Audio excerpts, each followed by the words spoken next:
From Actionable Ops, here's how Hermes reads PDFs, spreadsheets, and notebooks, and what to do when a scanned document comes back empty.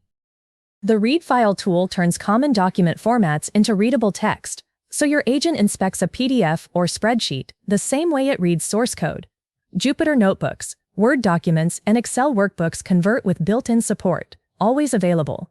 PDFs, legacy Office files, OpenDocument, and ebooks use an optional converter that installs itself on first use where installs are allowed.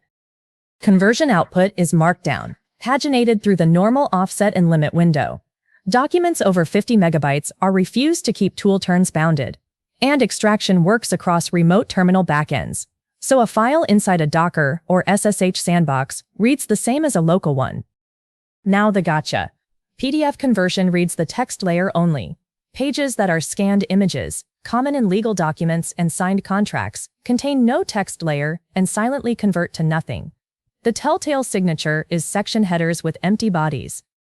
When a meaningful share of pages yields no text, Read File prepends a coverage warning.